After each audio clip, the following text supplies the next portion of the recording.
What's up? How's it going? It's Rob. Welcome to Leave Curious. Today I've got a bit of a chill one for you. I've just come out for a little walk in the woods, see what I can see, embrace the spring weather and all the mud that's under my feet right now. Ooh, yes.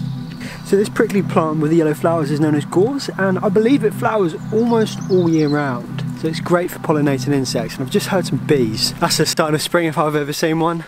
Beautiful yellow daffodils. There's only one clump here. I'm hoping that throughout the woodland I'll find a few more clumps of it.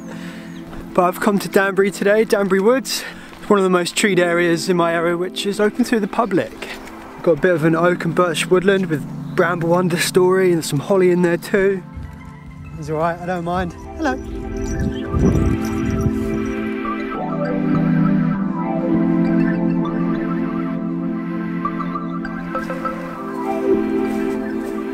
Come to a nice area of old hornbeam here, and this is just great examples of hornbeam. You know it's hornbeam because it has this really smooth bark, and you see these lines running up. They're almost like, it almost looks like muscle. It's almost like veiny. This one here you can see has been chomped away by a squirrel. Hornbeam is a species which can often be confused with beech because they both have really smooth bark and their buds in the winter are really pointy. But with hornbeam you're going to get that veining like I spoke about. There's a little box on the tree here. I think this is a little bird box. It's being used. A great tit just flew straight out of it in there. It's probably building a nest. I'm going to get out of it. That's one thing that I actually need to get a little bit better at, is identifying my birds. It would be rude not to walk along this tree, wouldn't it?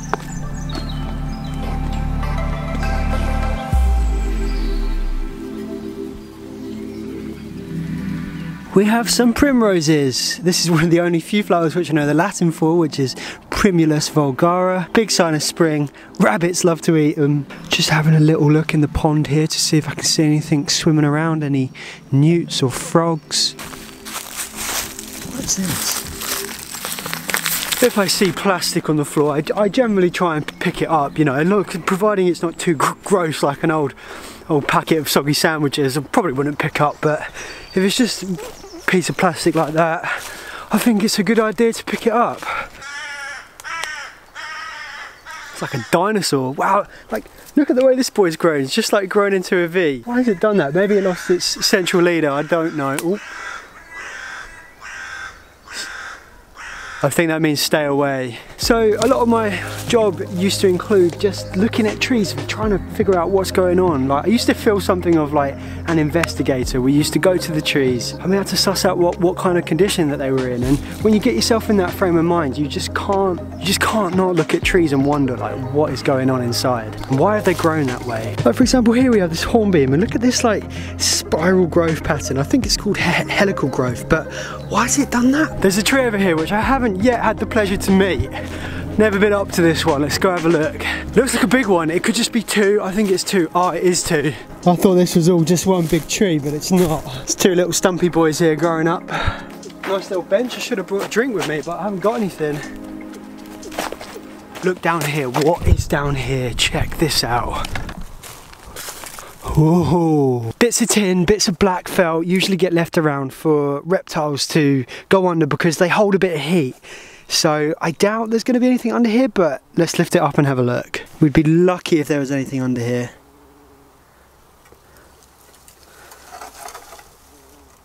No, nothing. Oh yeah, it does feel a little bit snaky in here. Look at all these like prickly, I don't even know what these are. What on earth are these? Creepy. Oh, bird's nest here. Anything in it? No, it doesn't look like anything. This here is a really interesting tree because it must have blown over. Look, you can see it's blown over and the roots have come up, but the tree's almost assumed all the branches have grown up straight like a number of different trees. It's really cool. Woodpecker, just heard it. Fun fact about me, I'm allergic to the outdoors. I suffer really badly from hay fever. It's quite ironic because I love the outdoors so much, so it's a bit of a bummer that I have to be allergic to it. I generally don't let it stop me from getting outside. Wow, now this is a very old hornbeam. Look at that. It's most likely been coppiced, so it's cut down and it grows back up.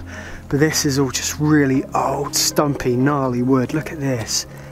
But there's some spiders living in there.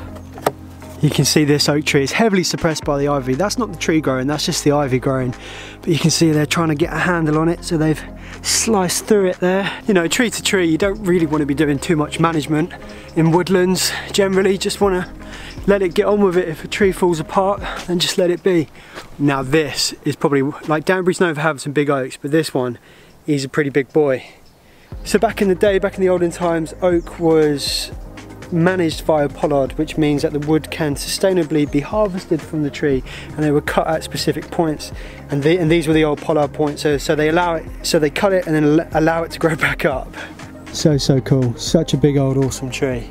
Lovely white flowers down on the ground here. I believe this is known as wood anemone. Wooden anemone, really funny name to say. Even harder to spell as well, but they're really pretty, and I believe that they're an indicator of ancient woodland. And judging by the size of some of these trees up here, I think that's right.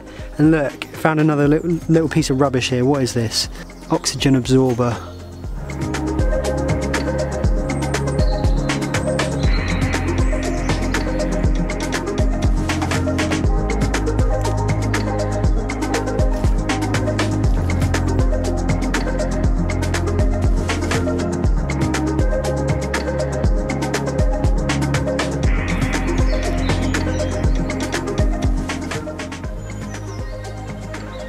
Let me know down in the comments if you enjoyed today's video, if you want to see more walks in the wood. I think it's something which we can do a bit more in the future.